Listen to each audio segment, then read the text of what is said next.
how do you all feel about KARS as a final villain? He sucks. Care to elaborate on why? No.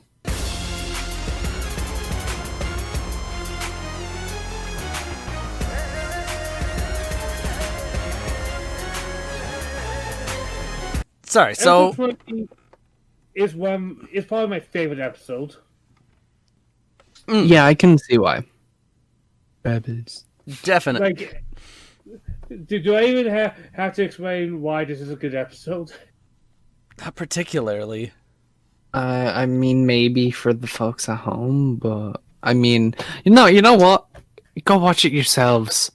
Well, Look- we are going to recap it. I skipped over the little boring part about Caesar's history, so we can go straight to the meat and potatoes of this episode. So the episode starts off with Caesar in front of Madison, and Madison comes in, "Yo, Caesar, don't be here by yourself." And then he gets his arm chopped off, and he's out of commission. So useful. Very So useful. remake- Good job, recognition. Messina. Hopping You did- fresh out the kitchen. But now we get to, I think that's probably could have guessed, my favorite fight in the series. Yeah. Ramen versus the sun. Ramu vs. Caesar is a brilliant fight. This is the only fight not involving Joseph. Yep. I'm gonna play some ambience over this. Oh wait, No. no shit. God damn it. Damn it, that's the wrong thing. I already Oh, know no. what's gonna come up. Oh no. William Zappelli's A theme because he needed two. Even though he appeared in 4 episodes. Well, this fight shows Caesar's powers to its best, and we see his bubble technique evolve to Bubble soft lens. Yep. Yeah. I love how both. It's more in the anime.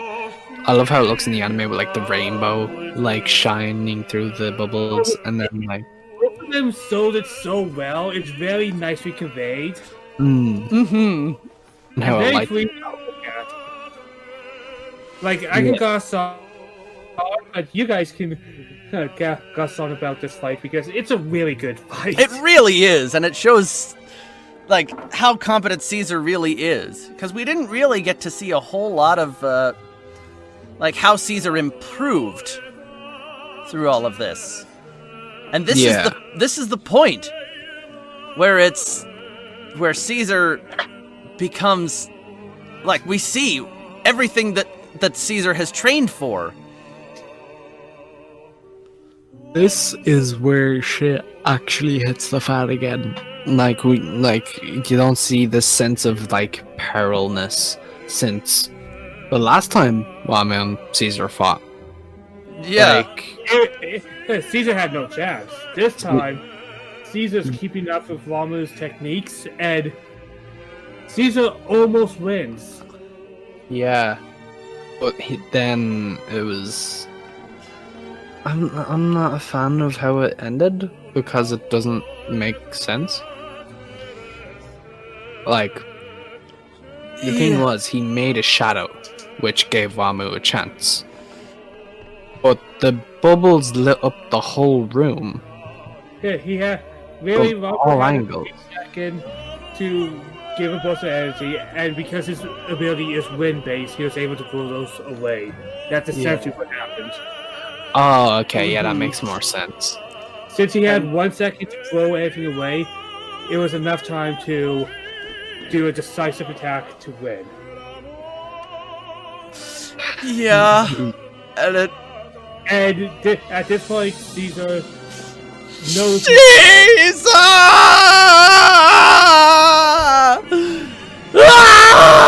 Ah! I assume you're playing the music over Yes, there. I am. I was just at that point. I had I was to. gonna add it in post-production anyways, but you know what? It's just... I have it here. I may as well. Yeah. I mean... While we're Caesar talking death- about this fight.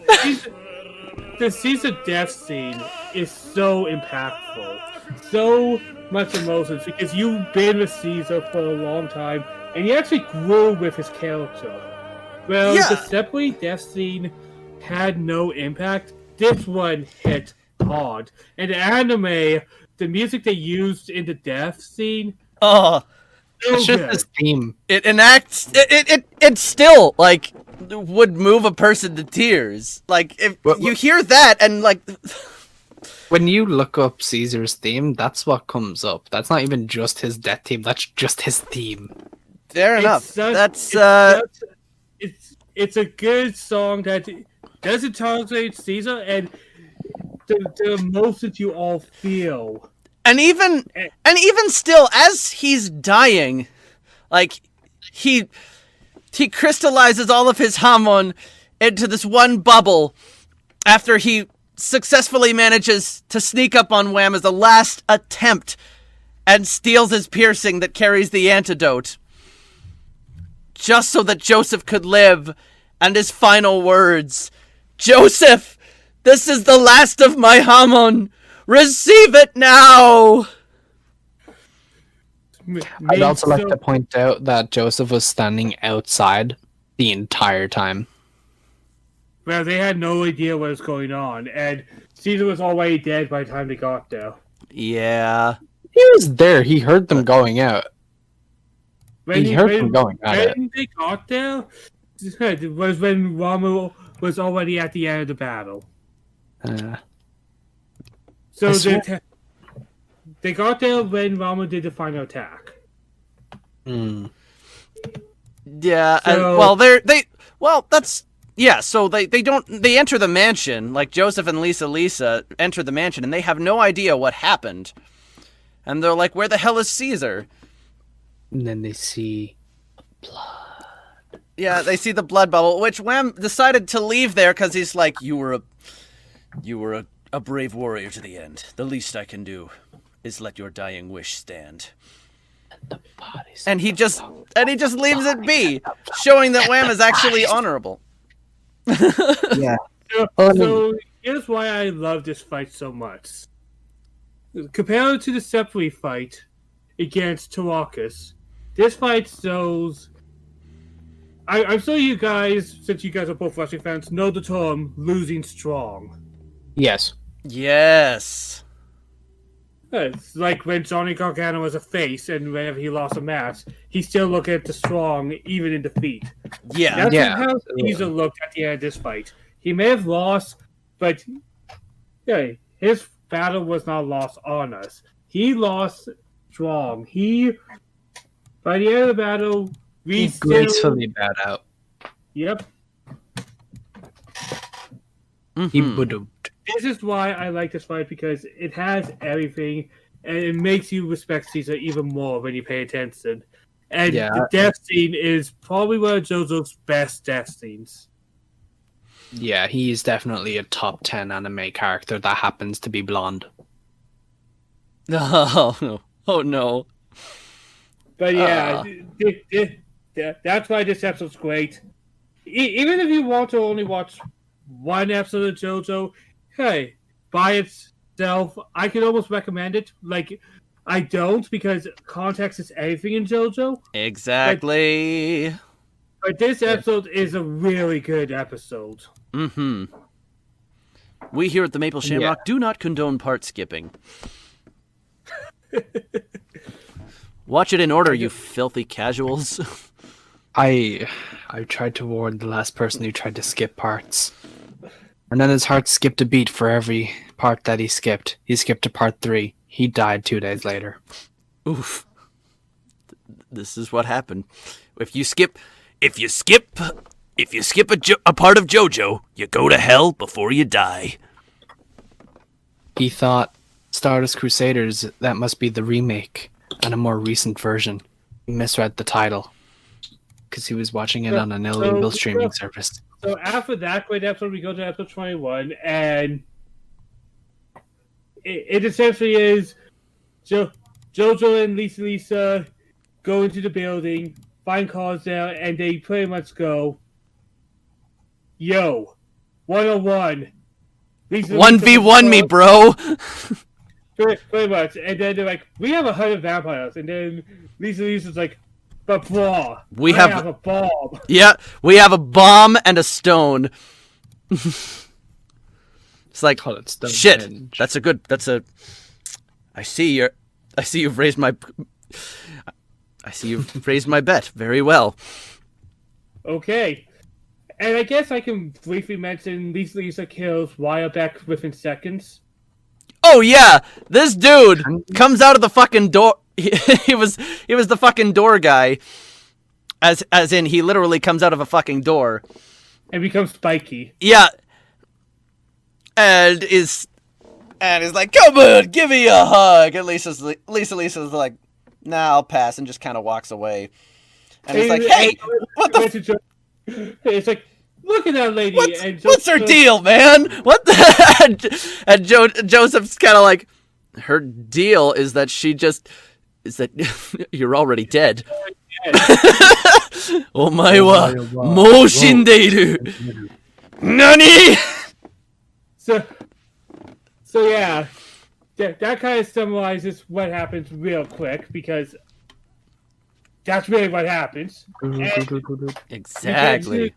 Much anticipated Ramu versus Joseph fight, and before we get to the fight, I will say I love Joseph's outfit. Yeah. Oh hells yeah! I really love this outfit. Like, I don't always talk about the outfits, but this Ramu versus Joseph outfit is top tier. Oh hells yeah! In terms of Jojo, yeah. For young Joseph, anyways. Oh yeah, for sure. Oh, Joseph, I don't know, that polo on the sip, man. Yeah. Are you on about the striped vest? Oh yeah, the ridiculous polo. I laugh at that one so hard. It's so bad. Oh my god.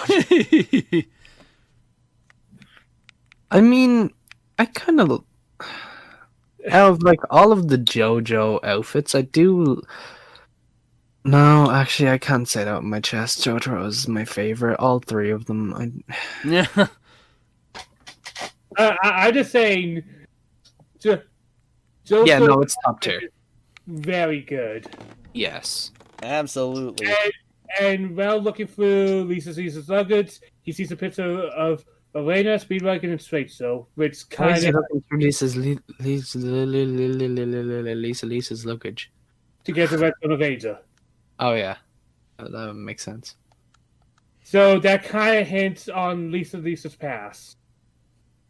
And by the episode, we learn that the final battle between Ramu and Joseph is going to be a horse race battle of the death thingy. It's kind of kind of foreshadowing in it. Yeah. Oh yeah. Prepares the arena. I had my time. Now we're on episode 22. I have my time to indulge. I'll let you guys talk about this fight, because this fight is also pretty cool. Well, yeah. At this point, Do you want to go first, Ben? Yeah, I have some. I guess I'll go, because this is probably my least favorite fight. Oh. I'm probably the most critical of it. But the same problems that I have with this funny. fight, I have Me with too. the KARS fight. Yeah, like, is it also the random bullshit, the look thing, like, that was passed off as smarts and intelligence, and you're supposed to like Joseph more? Oh no, I liked like that. What I don't like is, well, I kind of touched on this briefly with the AC/DC fight, but what I don't like is the fact that, well, this was already said, like, Wham was already, like, was shown to be, like, weaker, I guess, but, like, it was weird. So I didn't like how this kind of took a step backwards in my mind when I was watching it for the first time anyways.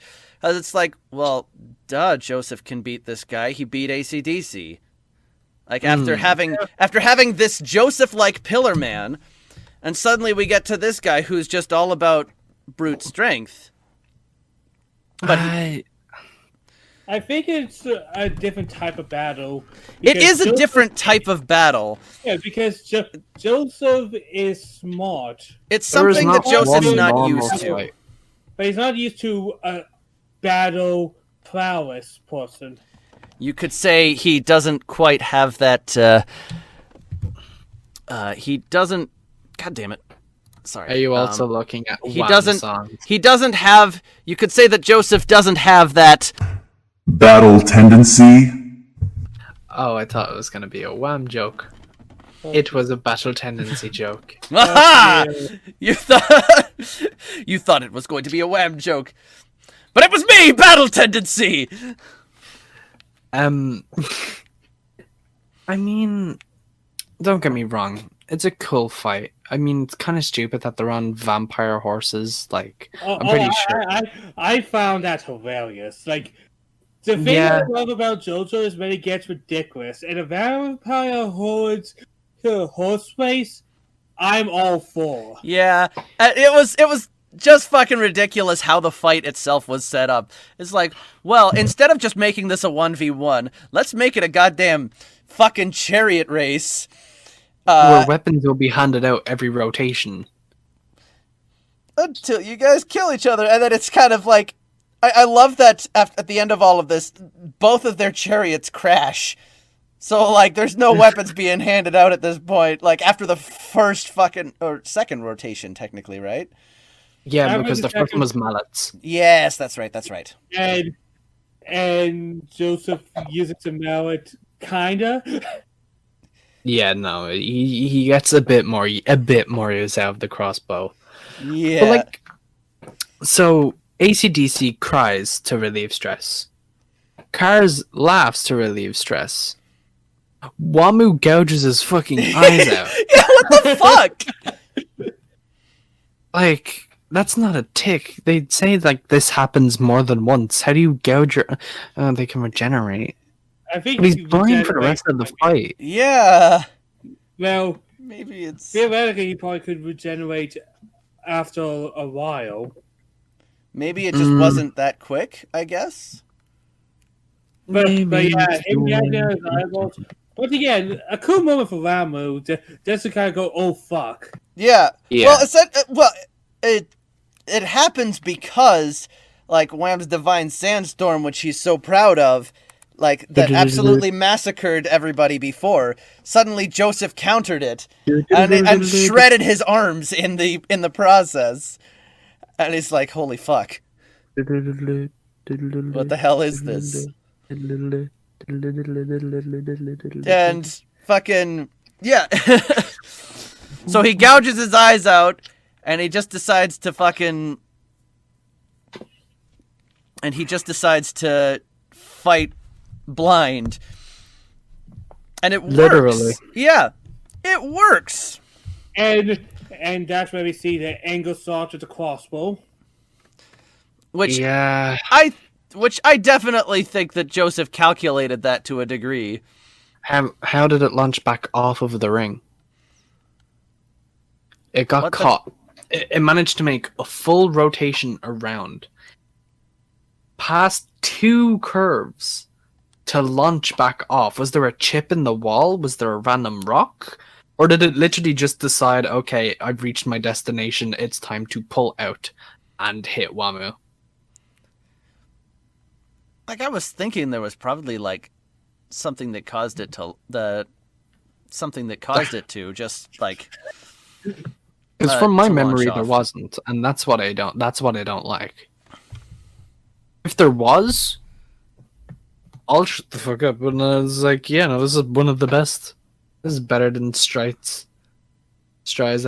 I won't say it's better than Swites, but I will say it's an entertaining fight. And watching it in the morning, even my dad got into it a little bit. Hey, Yeah. he made up a little bit for Demon Dio Dog. But I don't. I think the difference is he didn't even recognize it as the same soul. Oh my god, Mhm. that's Jojo for you. Coco no Dioda. Like, gosh. as I get to each one, I think he just assumes it's a similar animation but different soul. Same studio, perhaps. Probably. But yeah, I say Well, it wasn't the best fight. I'd say it was satisfactory for what it built up to. Yeah, I'd agree. I think the fight Eh, eh. afterwards was much more of a not a disappointment. I enjoyed it. But, I'll say the fight afterwards was a disappointment. yeah. Well, Because let's get to it. The next episode starts off with Ramu doing his air thing and the oil and the Caesar headband burning him up. Hmm. Which okay. I mean, another one bites the dust. He's reduced to a head. He kills some vampires. Here's a ridiculous one. oh yeah. Because I love it.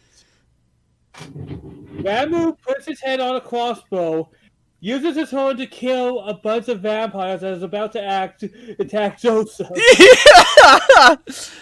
It's like, no, Joseph won fair and square. You will not touch him. Like, oh He god damn wants it. something ridiculous and incorporates Jojo. Decapitated head using itself to kill vampires. It's almost quintessential Jojo, if you ask me. Absolutely. I think it's the only show that beats JoJo and decapitated heads doing stuff is Futurama. I wish that's a trend that happened every episode because that's a fun trend. Someone's head being chopped off. And the head doing something. You would love the French Oh. Revolution, my friend. You can make a religion. No, don't. No. I was. Please, No. please tell me somebody caught that reference. I don't know what the reference was, but I almost think Wait, you did, Zen? Yeah, I caught it. Thank you. I think I Okay. remember it, yeah. But that is a funny sound clip, along with actually like the Nazis now that we've gotten our views at. we might as well get to one of the God damn it. disappointment because this is where that kind of falls apart with pacing and stuff. Yeah, so we get an entire rock concert on a woman's leg.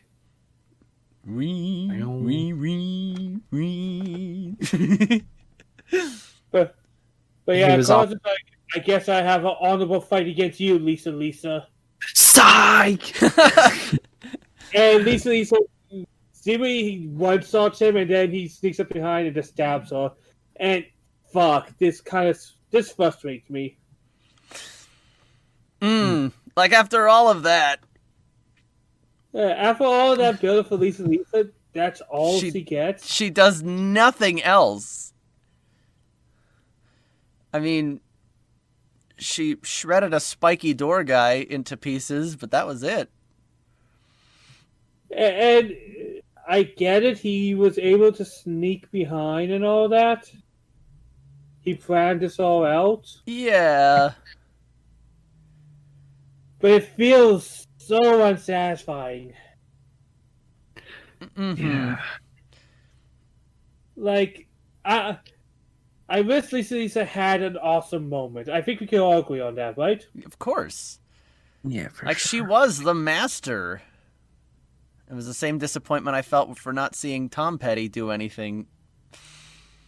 Where's that plane? I feel this is even worse than those, and here's why. Lisa was not only with us for a long time, but she was being built up for a long time. Well, exactly. Tom Petty just kind of appeared, and separately only lasted a few episodes. Lisa, we've been with for the entire time. And that makes Lisa it... was pretty much the third main character. It's true. And this is how she's treated? But yeah, So, well, he unleashes his vampire army. We get reinforcements, guys. from both the Speedwagon Foundation and from the Nazis. The Allies and the Nazis at the height of World War II they join forces to take on these vampires. If I didn't know this was Jojo, I would think you were tripping on something. Right? Just give that premise to them with no context. It'd be like, what the fuck happened? What the fuck are you on, bruh? And also, randomly Smokey is there as well. Oh yeah, Smokey is like, I'm here too, guys. How the fuck And did anybody else know about Smokey? And he reveals Lisa is Jojo's mother. Yep, Joseph saw his mother naked. Technically, again. I mean, if you really think about it. Because, you know, I don't. birth, I all don't. So, I guess we're going to talk about, because they kind of rushed this in, the Lisa's backstory. Indeed. Who wants to go for this? Definitely not me. Alright, Sad. Well, okay.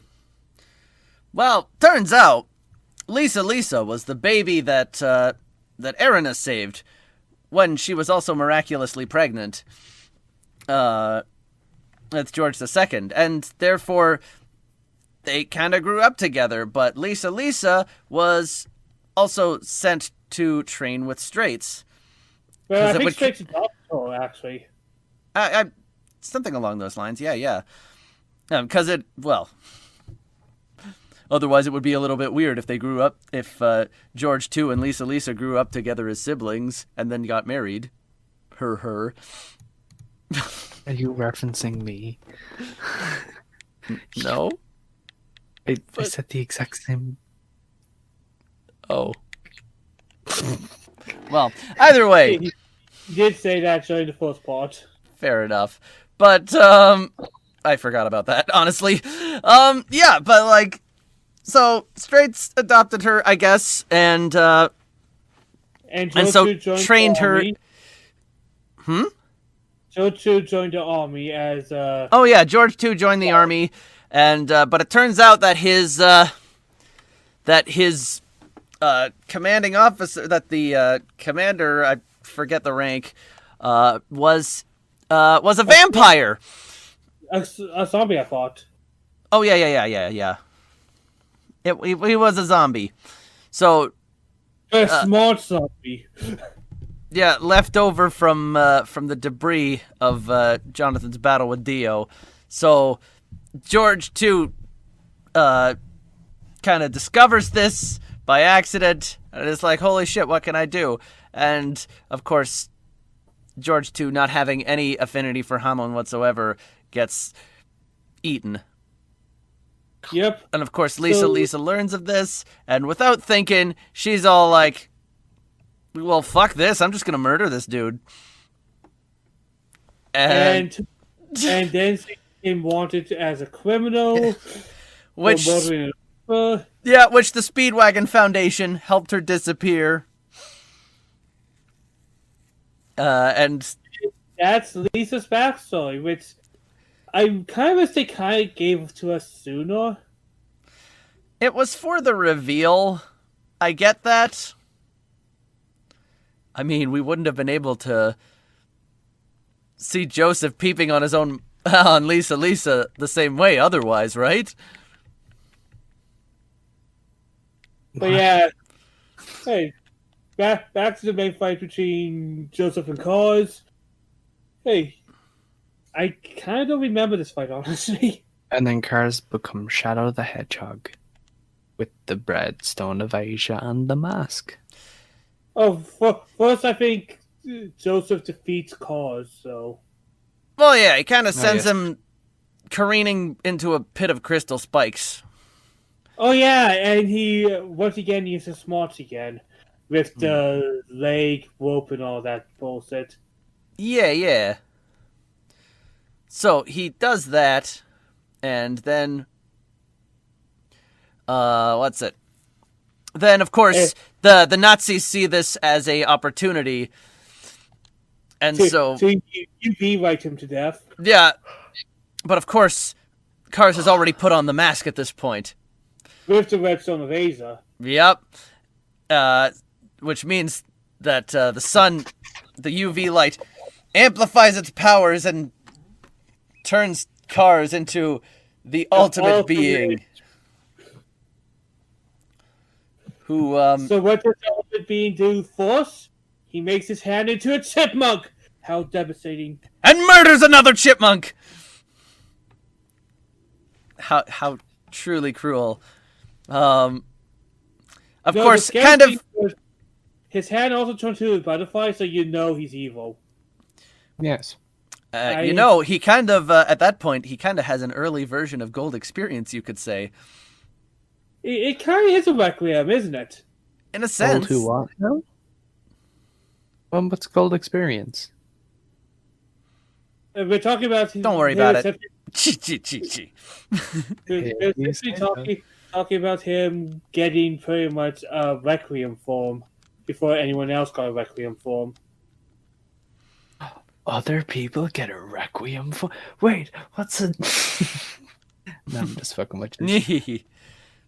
Yeah, but yeah, It's theorized that at that point, KARS gets a stand, but... I could see that. Look, so, Zed, So what do you first- think of Final Form KARS? Shadow the Hedgehog is pretty cool.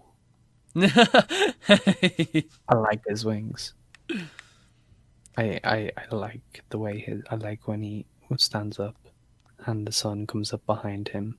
I have Mm, tamed the nice. sun. Jojo! And of course, that's when we get probably a theme that I almost like more than Awaken. Oh, I, of what course, was that again? am talking about Avalon. Because it begins with A.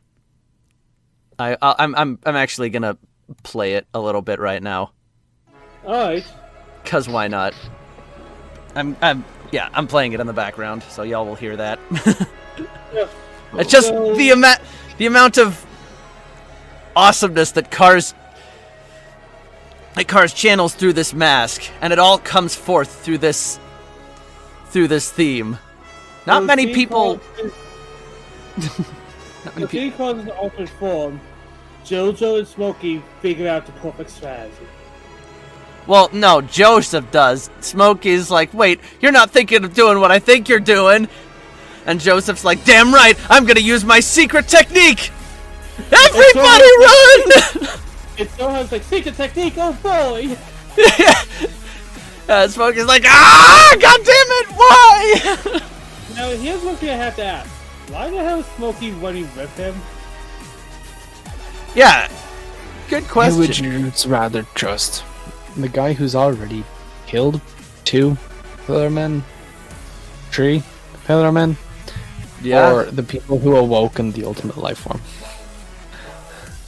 By accident, yeah. I would probably stick with Joseph at that point. Okay. It feels a little random, and Smokey's... Also, the other people, like, sure, the Speedwagon Foundation up there, but they're mixed in with a bunch of Nazis. You don't know. Smokey is a black guy, so that may not be good being around Nazis. Maybe not. Yeah. I could see potential issues, yeah. Well, it's better than him being Jewish amongst a bunch of Nazis, anyways. Yes, really not. but It's really not. it's really not. They're just... He hated a lot more than just the Jews. This is not the time for history, but I This would... is not the time to explain how bad... What? people We know our history. This is Oh, history right here. The Allies and the Nazis come together to fight vampires. Don't you guys remember that in your history books? I don't think any allies were involved in this. Well, the Speedwagon- Speedwagon Foundation is based in America, so... I think they were undercover agents. are. Regardless, They helped... In the future, they helped Japanese and Italians. They're both members of the Axis. in this fight, might be one of the best ridiculous fights because at one point Joseph gets an airplane and Yeah, he steals a Nazi airplane, somehow knows how to pilot it, and he just fucking goes. It's just like, sorry folks, I'll see y'all later. And he's like, and KARS is pursuing him, which is with his fist bullets. yeah, fish bullets. Like, this fight is stupid. Abso-fucking-lutely it is. It is rank stupid. Well, that's it. It just gets more ridiculous the more shit happens. But I recommend seeing this fight for yourself because we can't describe everything. Please do. I will say though, KARS is supposed to have the vision at this point. It's mentioned, the narrator mentions that KARS has like the vision of a goddamn Hubble telescope. Like, he could see pretty fucking great. How the hell was KARS tricked by that dummy of Joseph? If you think about it, that's kind of lame. And Joseph got a map and is like, you know what? I could take him to a volcano. Yep. If I can't defeat him, the full power of Mother Earth will destroy him, and he will return to the Earth from whence he came. But to a surprise appearance, Stroheim actually also helps and grabs him by the throat with his metal hand. Yeah, here's the thing, alright? We saw Stroheim, like, Joseph took off over all of these people, and the plane was already pretty high in the air at that point. So Yeah, Stroheim literally jumped, like, something like 60 feet in the air, grabbed on to one of the plane's engines, and was just riding all this time. Just think about that, how that must have looked for the people on the ground. We're way out of our league here, boys. So, like, this just the sheer fucking ridiculousness of this. Because of the teamwork, they were able to throw KARS into the volcano, which takes us to the final episode, where we get a backstory on KARS now. Indeed, and we learned that. What? We are getting a backstory on him now? Yeah, right? And we learned that KARS was just an asshole back then, too. Pretty much what we learned is KARS think he was better than all the other Pyromen, so he killed them all. Yeah! You know, like you do. And, I guess we all have to say this. How do you all feel about KARS as a final villain? He sucks. Care to elaborate on why? No. He's bland. He's boring. So my answer will also be bland and boring. Sucks. The only thing he has is he's stoic. Like, I would have rathered either AC/DC, not just Wham. Like, obviously Wham would have been the best choice, but like even AC/DC I would have preferred. What I was Like, expecting No. out of a battle like this was someone The that battle had... was good, but KARS had no build-up. Yeah. We Like, didn't really know what he was about. I think we could all agree the fight was good. But the final villain is just so underwhelming here. like, the thing is, I've always had this issue about part 2, which was it's inflated, like it's falsely inflated stakes. He doesn't have to be able to destroy the world for it to be worrying if he was a good character. He's not. Well, his It's motive is powerful. kind of ridiculous. Exactly. He's already pretty much immortal and unkillable, yet he And wants... unmatched! You have to say it in that order. Immortal, unkillable, unmatched. Yet he wanted more. And essentially, his hubris is what causes him to pretty much fail. Well, exactly. He wants way too much, and as a result, he pays for it. It's like, well, fuck this. Now that I've all he wanted at first was to tame the sun and to be able to make Pillarmen live in the sun. But of course they disagreed with him, so going by Twitter logic, that means they all have to die. Yes. First off, great way to kill your own race. Great, good job. Second, what the fuck? You wanted what was best for all of Pillar Mankind, so you took 3 people, 2 babies, and 1 other dude. And that's how you're gonna save your race? Yes. I don't understand. And of course, he's the only one left. So I think at this point he just goes mad and is like, well, there's nothing else. May as well just take over the world. Of course. The funny thing is, if he just did nothing, he probably would have got everything he wanted anyways. Pretty much. Like, that's kind of my thing. His motive makes no sense. This whole end goal makes no sense. And this backstory comes far too late for me to care. The final episode, you really expect me to care at this point? Well, and even still, it's kind of stupid as well. Everything he does leading up to this point, it's like, bruh, you make no sense. But despite all of that, this end to this fight is pretty glorious. Abso-fucking-lutely. Like, I have to say, despite what we are bitchy about, and here's the thing, too. In KARS' defense, KARS is probably infuriated at this point that he's lost to Joseph, that he's lost all of his comrades to Joseph, and he's like, fuck this dude, I'm gonna fuck him up at this point. I don't think he's thinking rationally anymore. He's just thinking like, I will not rest until this dude fucking dies because he's been such a pain in the ass, and I can literally do fucking anything now. I'm gonna smite this dude off the face of the earth. Fuck this dude. So I think at this point he's kind of just blinded by his hatred for Joseph. So we think KARS is defeated by the lava, but then He's not. Yeah, he's like, I made 2 shells! and he chops off Joseph's arm. That's important for the next part. Yup. And at that point, he tries to just outright end Joseph with Super Hamon. And Joseph's like, Redstone of Asia, protect me!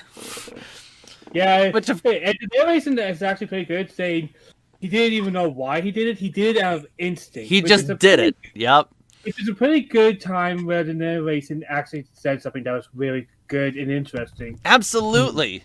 And of course, KARS' Super Hamon is amplified even further and goes through Joseph's hand into the volcano, which causes a volcanic eruption. And so Joseph gets... Joseph and KARS are launched into the stratosphere. And so no Xadmeister starts playing. Exactly! Yes, oh, gosh. it's so good. You know it's so over at that point. And Joseph's like, huh? This is... And KARS is like, no, don't tell me you prepared for this. Yes. Well, technically, Joseph says first, next you'll say, no, don't tell me you prepared for this too, Joseph! Tell me! And KARS not even realizing at this point. KARS gets, I love this logic here. Joseph thinks, well, hey, if the Earth can't destroy him, then I guess space will, despite the fact that he didn't really plan for this, but hey, this works. Yeah, I also love Joseph's pettiness. It's like, I'll say I did, even though I did not. Just so that he's consumed by that last thought for all eternity. Oh gosh, Joseph playing mind games with people in the very end. IQ 2000. Yep. IQ 177,013. What? 35,721. But yeah, he punches him into space, and we get a caption say pretty much Solheim went back and told everybody Joseph was dead, and in February 28th, 1939, Joseph Joestar is pronounced dead. Yeah. And we get Speedwagon lamenting that, oh, why must all the Joestars have such short lives? So For a long time. And Joseph shows up and is like, I don't know. What are you talking about? well, we'll get to that, but we get a scene in KARS trying to get back to Earth, and he can't. And because the vacuum of space is too great, like all of his, like he tries to like use to propel himself back to Earth, but he freezes too quickly because of the vastness of space. Ice problem. Yeah. Good ice problem. But yeah, I love this line of dialogue. Unable to move and unable to die, KARS eventually stopped thinking entirely. Exactly. making him the first rock to become a meme, to become the first rock meme of the JoJo series. So I'm going to ask you guys.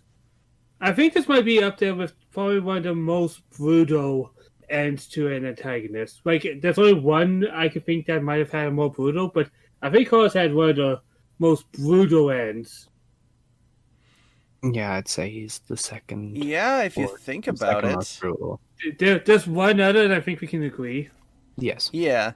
Well, you know, what's interesting is that this particular death is mirrored in a later part. Not nearly to the extent of space, but I know uses the same line. Yeah. And I'm looking forward to talking about that one. Mm-hmm. Yeah. Mm-hmm. But yeah, we go to Joseph's funeral. Well, every character of relevance except Suzy Q is there, and that's going to be touched upon in a few seconds. Yep. And so, as you do when entering a funeral late, Joseph decides to be like, "Guess who, Grandma Erina?" And covers her goddamn eyes like, "Oh, great. Fucking fantastic funeral etiquette there, Joseph. Fan-fucking-tastic." So I didn't even know it was a funeral. Now here's the thing. He literally about said, "Whose funeral is this?" Okay. Now here's the thing about Joseph's fake out death. This was the perfect time to do it because I think a lot of us who saw it at the beginning was thinking that this might be a status quo, as each part the hero would die. Well, yeah, considering how Jonathan died before, like, we were expecting it, and when we saw that death screen of like seeing when Joseph Joestar died on this date, and we're like, no, not again. Like, I'm glad they didn't go with it, but can you imagine if every part ended with the main Jojo dying? Man, glad that won't ever happen again, eh?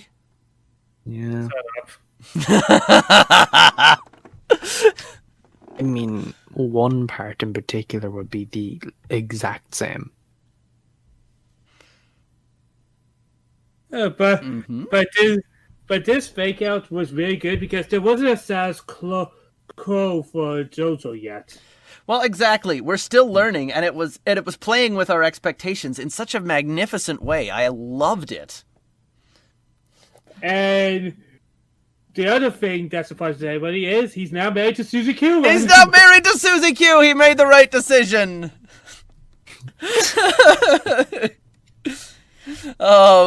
Yes, turns out they were married all the time. Suzy Q nursed him back to health. They got married. Yep, Suzy Q forgot to send a telegram. Oh, and also Joseph got a metallic arm from Stroheim. So Stroheim also knew. Yeah. But Stroheim, I guess we'll go on to epilogue now. Stroheim died. Stroheim, despite being the ultimate epitome of German science, somehow died to a random soldier in Stalingrad. A random soldier? No, he was swarmed. Probably. Not probably. Do you not know how the Battle of Stalingrad went? It was like fucking 1,000. I to don't 1. remember, but like, yeah, fair Oh, enough. It was brutal. Either way, yeah, Stroheim dies in battle, as he probably wanted to. This mad lad. So this epilogue is pretty ridiculous. So I'll go through each one. Okay. Okay. Joseph learns that Lisa is his mother, Elizabeth, and they all travel to America, where she eventually remarries a Hollywood screenwriter. I forgot about that.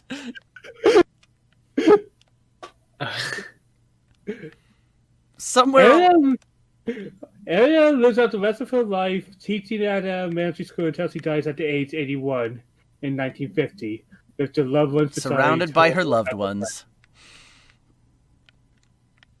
Speedwagon dedicated the rest of his life and forced into medicine and science, died of a heart attack at 1952. He died as a bachelor till the very end. And has never married. Never married. Brown pays his way through college and studies political science, and utterly becomes a full. Smokey Brown becomes Obama.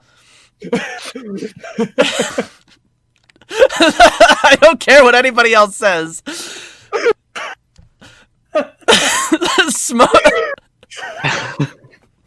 He becomes Obama. But yeah, this epilogue is ridiculous, and I kind of love it. It's not as bad as the Digimon Season 2 epilogue, but... Oh, yeah. A little less infuriating, too, eh, Jag? Was that the one with the really good opening? Digimon? Digimon? No, that's Season 4. That's Season 4. Okay. That's Season 4, the one that they experimented and did pretty well with that experimentation, but then they just gave up on that.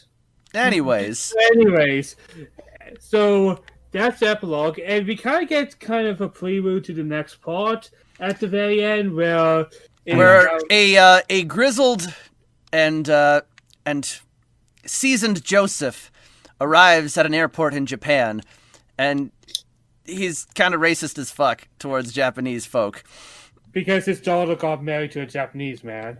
Yep, they took my only daughter. Yeah. And then I'll never forgive the Japanese. And then we get our final roundabout. Oh yeah, this is the last roundabout. Indeed.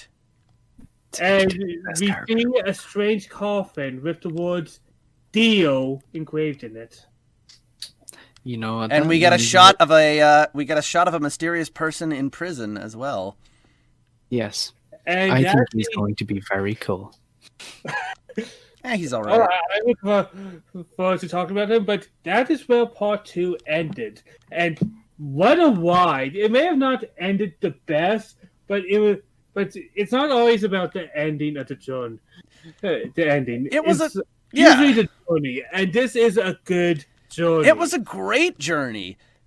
And the pacing, despite being not very long, the pacing actually made a lot of sense for the most part. Until the end. Yes. The end kind of went all over the place and kind of threw things out of whack.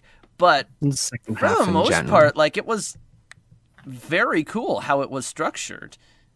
And Joseph as well, using despite being built like his ancestor Jonathan, preferring his brains over his brawn was that's what sold Jojo for me at this point. It's like, okay, I'm into this now. He used fake tits more than he used muscles.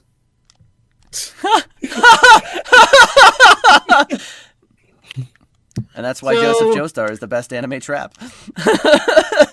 Guys, where do we put up part 2? Like, let's give our ends thoughts. We'll go round table. Zen, you can go first. Okay, part 2. Battle tendency. Finished. I loved it. I loved that all. It was a really good story throughout. I know you used to thought it was very well paced. I thought so too. Till the second half, I thought after Caesar's death onwards, it was a bit too rushed for my tastes. But hey, it is what it is. I thought the characters were so much better than part 1, and I still think the characters are one of the strongest in like all of anime. I feel like part 2 has some of the strongest characters, like with Joseph and Caesar and Mamu and Yeah. okay, so just those 3, but like those 3 are very strong. I mean, if you think about it, there weren't too many other characters of note, if you think about it. I mean, never mind Mark. Mark was definitely the MVP. We'll always remember Mark. Yes, his full name is actually Mark Vontanius Porter, so he's literally MVP. Ho ho ho ho. But overall, yeah, I really liked it. Oh yeah, I really agree with you on the point that the series turned. After Caesar's death, I feel like the series kind of wanted to end at that point. I mean, if I lost Caesar, I would too. Yeah, and I think at this point... You bring up a good point. Right after Caesar's death, things just kind of meandered. It wasn't quite what I don't think it was awful. Don't get me wrong on that, man. Of course. Well, then again, this was literally part 2. I mean, Araki definitely wasn't expecting to have this much traction from his own manga at this point, so like he was definitely kind of rolling with it and just kind of doing whatever. And he's like, I'll just end this and that'll be it, really, so to give it a satisfying conclusion. And then I'll blow their fucking minds. Yeah. And then he's like, you know what? I'll keep going. Maybe one day I'll stop. Maybe one day. I wonder if Oda has the same process of One Piece. Well, considering that he only wanted it to go for 5 years to begin with. Well, part 2 only lasted 2 years. Part 1 didn't even last a year. Oh, yeah. It is currently October 8th, 2020. It's still going. Yeah. Considering part 8 started in 2011, so it's been going on for 9 years now. Yep. So, yeah, there's that. He's kind of drawing it out more and more as it goes along. But he's having fun. Yes, he is. Oh, gosh, is he ever. And that's all that matters. If the creator's having fun, like I think part 2 is really good. Hells yeah. I think it is brought down a little bit by its villain and the ending feeling kind of nonsensical. But that doesn't mean I did not have a lot of fun throughout the whole thing. I definitely would 100% recommend it. Abso-fucking-lutely. This is the... Well, and you know, it's interesting, because, like, anybody I've shown Jojo to at this point has stopped at part 2, or after finishing part 2. It's like, that's enough. It's like, the thing is, what the fuck? If you're going to enjoy Jojo, because, like, it's not for everyone. If you are going to enjoy Jojo, you can tell from part 2. Because part 2 is very different from part 1. Part 2 sets the standard for JoJo at this point. Yeah. And it has tropes that continue on from this point onward. And if you're not a fan of that, then so be it. At least you know. And I feel like part 2 introduced things that later parts adapt. Like, I feel like they took inspiration from Caesar's great fight and stuff and gave a little more range to other main characters. And if you don't like that, you can go and watch Rugrats. Whoa. Actually, you know what? Rugrats is a pretty good show. I saw it recently. It was decent.